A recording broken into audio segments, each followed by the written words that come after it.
Good afternoon, everybody. Today is October 3rd, 2022. Man, is this year just flying past. Uh, Thanks again for listening to my podcast. As I go along, I hope to get better and better at doing this. I understand I stumble once in a while or might mix my words up or whatever, but again, it's something that it's a work in progress. So I hope you can bear with me and enjoy what I'm trying to do here. First of all, I'm going to start with explaining my new theme song. It's called Perspective. Perspective is a song that is played in my church, and it was written for my church, which I go to the Christ Church in the Valley, which is the Christian church. Uh, it's a church of all denominations of Christian faith, who treats the Bible and so on and so forth. It's over the years I grew up Catholic, and I still have Catholic a part of me, but this church seems to work for me these days. I look forward to going on Sunday. I get a lot out of it, and it's a little bit more progressive than the old school Catholic Church. I'm not saying anything bad about the Catholic Church. It's just that this right now works for me at this time, and I very much enjoy it. So I hope you like this song. It's called Perspective, and it's it's really good song in my opinion. It's kind of like a Coldplay sounding song. If you ever go to Christ Church of the Valley, they call it CCV. It is a very large Christian church here in my neighborhood, probably a mile or so down the road or a few miles down the road, and it has amazing pastors and people who work for them. They do so much for the community. It's a very big church, so they have a lot of money, but they spend the money smart. I mean, they give back to the community. There's all sorts of programs they have here, from marriages to children's camps to oh God, Bible studies to on and on and on. It's just a wonderful place. And I'm very grateful to be part of it, and it makes me feel good. Okay, today's podcast, I am going to introduce you to the woman of my dreams, my wife, Jodi. We've been married now for 39 years. This woman is a superwoman.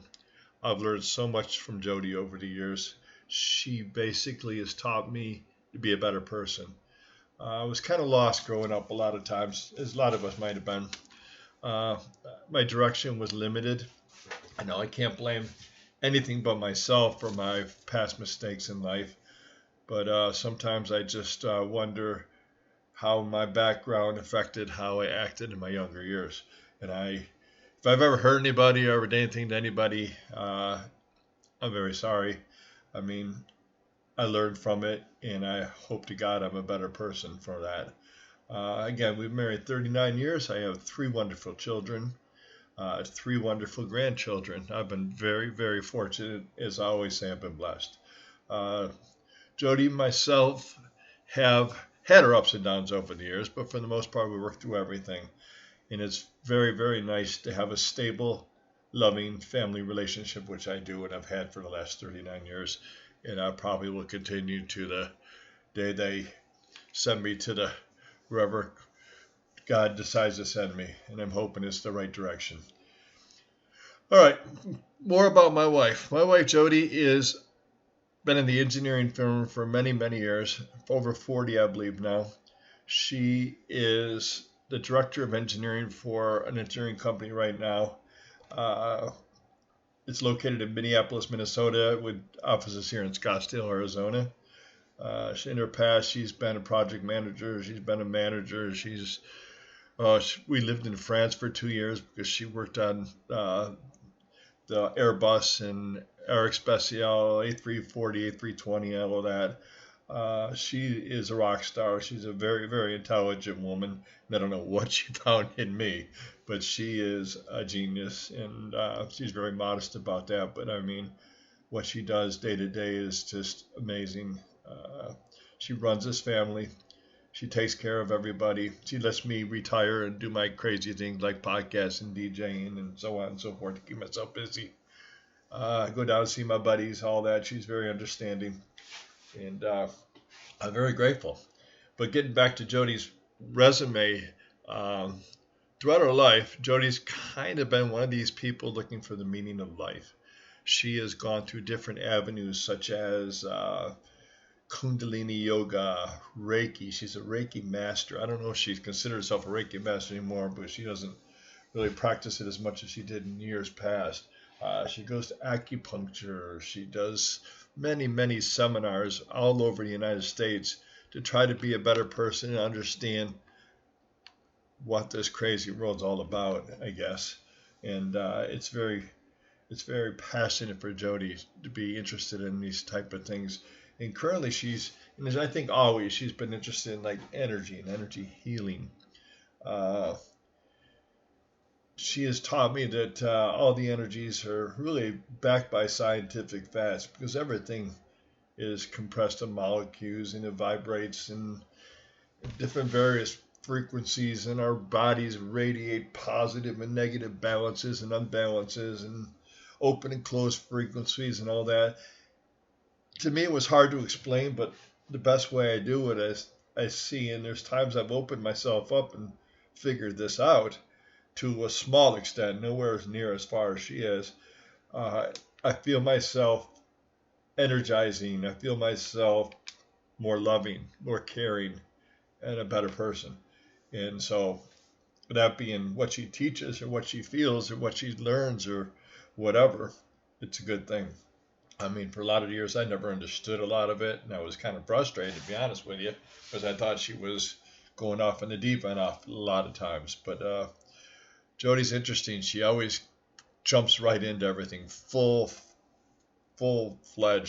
I mean, when she starts something, she goes all the way in. She's all in, and she learns a lot, and then she moves on. It's really quite interesting to watch her in life. She moves on about how she feels and what she wants to learn, and she finds something new and goes to that and takes it on and on and on and on. In all this meantime, she's running a career where she's one of the top level people in an engineering firm for hundreds of people. I mean, it's incredible, the energy and what she can do, and I think I attribute it to all her studies. Yes, she gets wiped out and tired, and sometimes she doesn't realize, which I see in her, and she'll probably just roll her eyes or start yelling at me, that she takes on so much she doesn't know how to relax. Meaning, even on her days off, she'll be cooking all day, or she'll be taking her bike on a bike ride for 10 miles, or doing on and on. She just doesn't stop. And sometimes I wish she'd stop and smell the roses, but that's simply not her. Again, like, she's taught me a lot, and I'm going to interview her now. I'm so blessed. I hope this lengthy introduction still keeps you interested in the podcast. But if you listen to Jodi and all she has to offer, I know some of the things might be over my head and your head and everyone's head, but she's into like quantum physics and all sorts of crazy things, in my opinion. Not crazy things, but things I don't understand, I should say. But I mean, maybe if she can shed some light on what she does, and maybe she can help you or help me. She helps me over the years. And if you just listen to her, it might be real interesting, if anything. If not, thanks for at least taking the time out and listening. So with that being said, here's my lovely wife, Jodi. I'm very grateful to have you here. God bless you all. Here we go.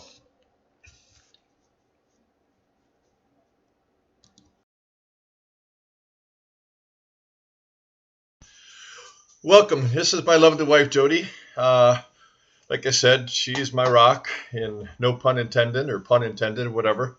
I want to talk today about her energy and energy healing and all the different avenues she's gone through over the last 40 or so years when she started this. First of all, Jodi, how did you ever get involved in all this energy healing, meaning of life, or whatever you do all the time? Maybe you can shed some light on it for my listeners. Pretty sure I was born into it. I had some incidences as a young child and as a baby.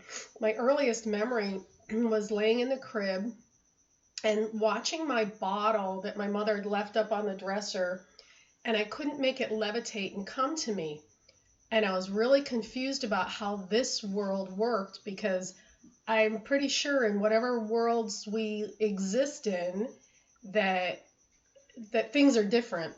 So very, very early on, I've had, oh gosh, a lot of different stories about how I think the world behaves differently for different people, and a lot of it is based on our perspective. And we only see a small slice of what is reality. If you look at a color spectrum, we have, the Roy G. Biv, red, orange, yellow, green, blue, indigo, violet. And then beyond that, on both sides of the spectrum are visible and invisible light. And even that is just a micro fraction of what we've been able to discover as human beings and scientists. But as in our everyday life, we don't have any awareness of what all is going on at those ends of the spectrum, and that's just light. So how did I get involved? It's just, I think I came that way. I attribute to give her some book about 40 years ago and sent her going off on her spiritual awakening venture or whatever you have. Linda Goodman. Linda Goodman, that's correct. Linda Goodman's astrology book or something like that. It was. And then after that, it all exploded. It was definitely a kicker, yeah, for sure. Oh my God. So how has this all changed your life now? Right now, today, you have taken all this in, and over the years, you have experienced a lot. First of all, give my listeners all the different things you've experienced in the spiritual or the energy world or whatever world you've been studying. You've been moving all different specters. I know that. And sure. So there's something called in 1988, convergence. The harmonic convergence happened. And a lot of people woke up with that. It's an alignment of the planets. And so in those days, we all hadn't met each other. And so we thought we were the only ones on the planet who could see auras. And, there's this whole New Age movement that started. And I don't even want to get into where it's gone today. But back in the day, there was, nobody to talk to. So I would read feverishly. I read so many books, and then I studied tarot. I studied palm reading, and then I realized, oh my goodness, I'm pretty good at this. And then I could start reading people's past and future, and then it became kind of an entertainment avenue, and I didn't want to go that route. And then one day I went into a bookstore, and it was Dove Books back in the day. It's not open anymore. I think it was on Peoria and maybe, I don't know, like 19th Avenue or something like that. And there was a psychic fair, and I met this woman, Sangeet Khalsa, and she gave me a reading, and I wasn't particularly happy with it. Because she's like, well, you're really strong. And I was like, well, I don't want to be strong. I want everybody else to do everything. Yeah, good luck on that. And then I got introduced to Reiki. It was a gal at work. There was this guy, Ed. He would deliver documents to us. This is before email. And he came over to me and he says, oh my gosh, this other lady, she knows this thing called Reiki. You gotta feel it. And Ed was so excited. I was like, Ed, I'm busy. I don't want to do this. And Ed literally grabbed me by the arm. He's like, I insist. Come over here and meet this woman. So I went over. Her name's Anne. She's actually quite famous now. She quit work very shortly after that. Anyway, she gave me a Reiki treatment. And it was the first time I'd experienced really someone focusing energy where I could feel it through the body, and it felt like magic. And I thought, how do I get more involved?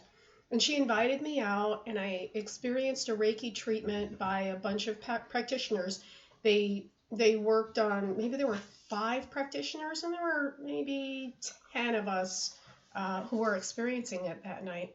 And I was like, oh, okay, So I started looking more into it. I ended up, fast forward a few years, I became a Reiki master. And then I went through all sorts of different energetic modalities as I saw how energy played in and out of our lives. And then keep fast forwarding, lots of training, lots of sacred geometry. I'm super interested in math and how the planets line up with the earth and the different structures on the earth, the pyramids, etc. And just kind of started blowing my mind about how interconnected our planet is with the I'll call them exoplanets, and then if you spin that back, as above so below, how it works within the body. And then, on the opposite side, as an engineer and the scientific brain, I mean, I analyze everything. So, I can, yes. Yeah. So it's not just studying this woo-woo. I'm actually overlaying it with scientific awareness and logic. That's what I was going to get at. Is there's a lot of scientific facts involved in what you're doing? It's not like a bunch of hooey. No. There's like with Reiki, there's zillions of studies, and in fact, they're using it in some hospitals. They do allow it in hospitals. Mm-hmm. But as the energetics of the planets change, so do the energetics of the work that's going on here.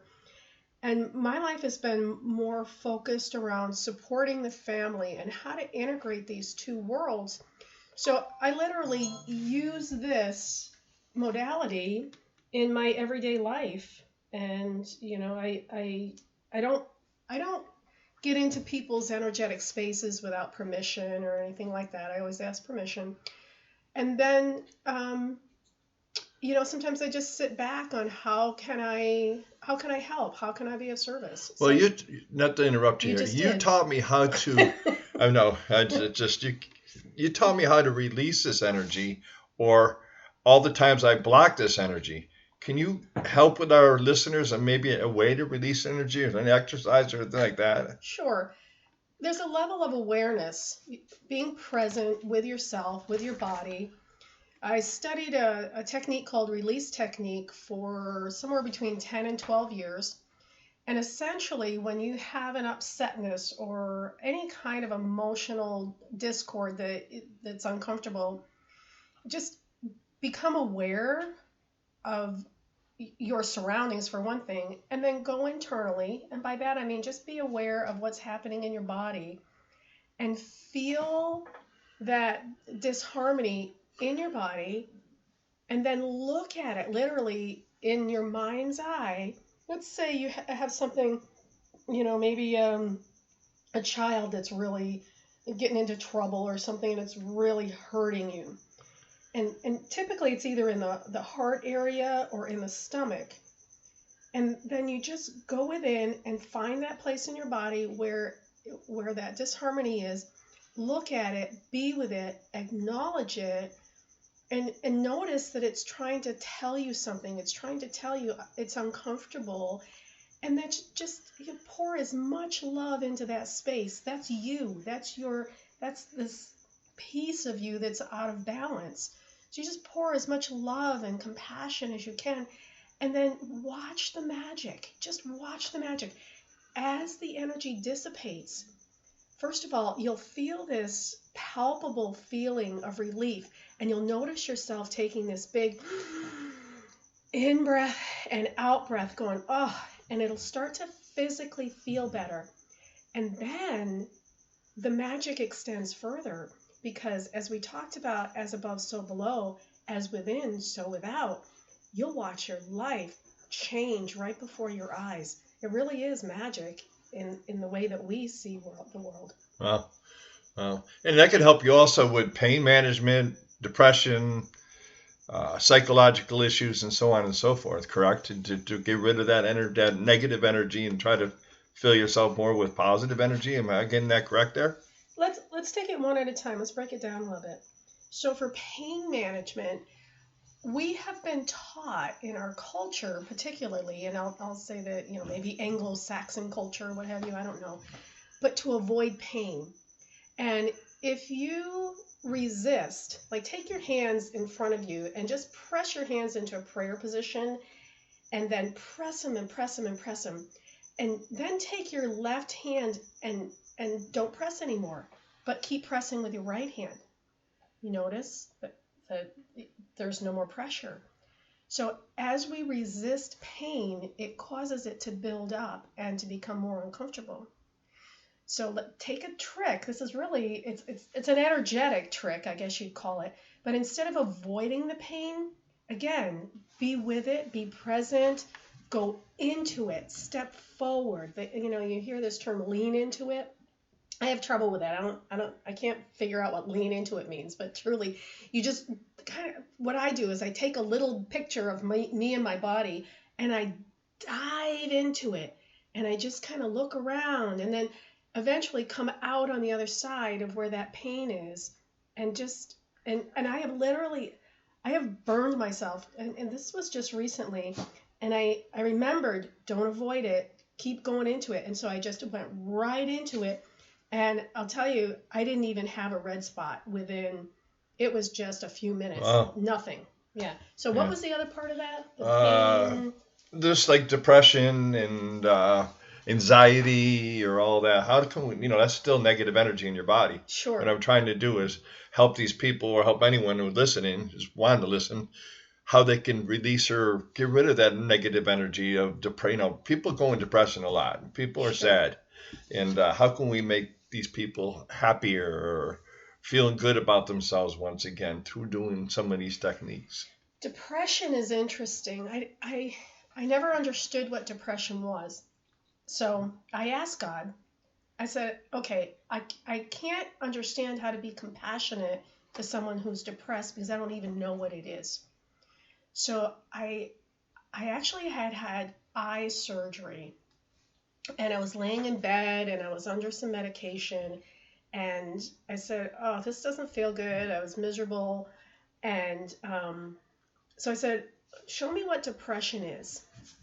And what happened was I went into this pit. It was a literal pit of negativity, and just it was like being in hell. And wow. And I couldn't get out. And I thought, what am I going to do? I can't get out of here. And I'm like, oh my God, that's how people feel when they're depressed? Ooh, it was. You're very fortunate to feel that way. So let me go on here. So in order to get out, I climbed the walls of this pit, and I asked for help. That was the key. I asked for help, and I was able to pull my arm up to where there was somebody there who could grab me and help pull me out. So that's not exactly an energetic, that's just an experience that I had. Right. But it's the same kind of philosophy that if you're depressed, well, you're doing it to yourself, for one thing, and not that I'm a psychologist by any means, but again, on the sorry, I didn't mean to laugh at that. I stayed at the Holiday Inn. So it's an energetic. Right. So it's the same thing. You find that space either in your body, and sometimes it's around you. Right. Sometimes you can be covered by a cloud. Sometimes you're cursed. Right. Sometimes you have people that are... Well, bad things can happen in life. Yes, they can. And it's not all about you. There's a lot of stuff going on in our environment. Sure. But again, if you find some techniques that you're comfortable with, like I use sage. I sage the house, or you can spray the house with some lovely kind of scent. Use candles. Clean up that energetic space around you. Yeah, like clean the space around you. So, and then sometimes our house smells like a new age. Rocky's telling us a new age bookstore or something with the incense. Yeah. So, sorry, my dog is acting up right now, and that's part of the deal. But I'm sorry. Go back. I just kind of laughed when she started saying the different things because I know how our house is sometimes. So you clean up the outside as best as you can. If your house is cluttered, even take one small corner, clean that little space of clutter. because it's going to make you feel better internally. Right. And then and this is hard, okay? So there is a little bit going on here about exercise and nutrition. Whatever you can do, I don't care if, like, I keep a set of 10-pound weights next to me while I work. And when things get kind of dicey at work, I'll stand up and I'll pick up the weights. And what happens as your body responds to that, because you're not just this mental, we think we're mind and we get lost in the mind. But remember, there's a whole bunch of who we are. So think about, as much as you can, if you're feeling depressed, do something. A little bit of something's better than a whole lot of nothing. And then if your nutrition sucks, you're going to feel bad. So take one meal. Just do one meal that makes you feel good. And then you'll feel better for that one meal. I'm not saying change your entire life over, because that's asking a whole lot, right? Well, I have steak on Sunday still, right? Yeah, no, that's all right. That's all right. But little bits, little tiny bits, whatever it is you can do, and then watch yourself climb a little bit out, a little bit out, a little bit out. A lot of it's awareness, right? Sometimes you got to keep in mind that, like, I love chicken wings and French fries and, if you're my wife, I go grocery shop and I sneak half the stuff we buy in the car because she would yell at me for buying it. But but I have it in my head when I have all these things. Okay, I had potato chips maybe yesterday. I don't want potato chips today. Better not, and just, I'm not the greatest at nutrition, but I do have it in mind, and I do try to think about, okay, Joe and so ordered 2 dozen chicken wings. Do I really want to knock back 10 of these? Sometimes yes, but sometimes my mind says you don't need that today, and that's what I'm trying to say, the awareness part. Yeah, so sometimes sometimes you'll say to me, I feel sad today. And I'll say, that's your thinking. Your thinking is sad, so think of something else. Well, a lot of times I get wrapped up in all the mistakes I make in the past, and I try to be a lot better person these days, but I still make mistakes. When I make these mistakes, I beat myself up, and you know that. Yeah. So, and then when you say, hey, honey, I'm sad today, then we both work on it. I don't really want to say work on it. It's not work. Not work. We talk about it and we just shift. Yeah, I try to figure out why I'm feeling this way. It's not terror. It's not depression. It just, I get sad sometimes. I just, if I make a mistake or think about something I did in the past and I don't like about myself, it makes me sad. And she's taught me to be aware of it, but don't ponder it. So that's the other thing. What release technique taught me is there's things in my past that cause great fluctuations in our present. Sure. So if you can dig down and find the root energy, I'm not saying that you have the memory, just the root energy of it. And again, use the same technique. Look at it, love it, watch it dissipate and dissolve, and then take that deep breath and then watch the miracle in your life. Yeah, I'm always amazed that you really don't look back in your life a lot. You're so present, and I live in the past a lot, and it's really, somehow you can forget a lot of your past like it was nothing happened. But if you brought it up, you remember it, but you never harp on it, or you never do that. And when I always do, and it was just kind of incredible. There's two kinds of people, and this is from a technique called network spinal analysis. It's an energetic form of chiropractic. Mm-hmm. And what they teach is there's internals and externals. And internals, they get their energy from inside, and externals get their energy from outside, like way, way out, far in the stars, and you're observing your body. Right. Well, when you're internal, you're also very much focused, and you get your energy from the past. Okay. And so you're internal, right? And I'm external, and I get my energy from creating the future. We've always been yin and yang, that's for sure. Of course. So it's a difference in our being. It's a difference in who we are. There's not a right or a wrong. Right. Well, look at Jody. Is there anything else you want to share with my viewers? We could go on and on and on all day because I know how passionate you are about this and how interesting it is. Uh, the thing I was trying to stress, there's so much physics and there's so much science involved in what she does. When I was younger and she was doing all this stuff, I didn't understand. Like I said in the introduction, I was frustrated. I thought, what is she doing now? I mean, she's gone off the deep end. It's like, what is this? But now it's kind of come full circle. It's I understand it a lot more. There's a lot I don't understand, and there's a lot I don't need to understand. And I've always told her that, I'm not here to look for the meaning of life, as she is. And to me, I just love being happy, healthy, safe, and loving. And that's all. That's my key to life. Uh, Jody is a little bit deeper than me, as we all know, and I'm very grateful for what I've learned from her over the years. Although a lot of it I haven't understand. So this is why we're trying to shed some light on for all of you out there, and maybe she can help you with your lives, or just if you find it interesting at all, just listen. I'm sure if you have any questions, you can always text me or email me, and I can forward them on to Jody, and she'd love to answer some of that. I know she's extremely busy, and I probably got an eye roll right there when I said, "Don't pass it on her." Like I said in the introduction, the girl doesn't stop. She doesn't know how to relax. She is a ball of energy, and she's going to be that way until the light goes out.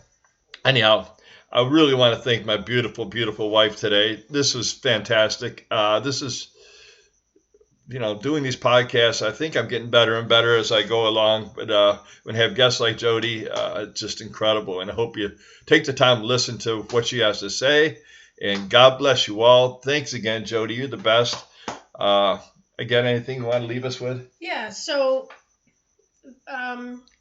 listen to your intuition. When you have a feeling, that's what's guiding you as your emotional body. And then the words that come into your mind upmost are those things you need to pay attention to. So when you said, do I have anything else? The word that came into my mind was non-judgment, being non-judgmental. I'm probably one of the more non-judgmental people I even know, that it's okay wherever someone is. I used to want everybody to be in the same headspace that I'm at. Nobody's in anybody's same headspace. We're all completely different. Yeah, we're all nuts. And to enjoy the flavors and the differences, and just enjoy who people are for where they are and what they are. Wonderful. Thanks again, darling. My next podcast will be in a couple of weeks. I hope to have Brooke and Steve on talking about their spray they're doing. They have it's hard for me to describe.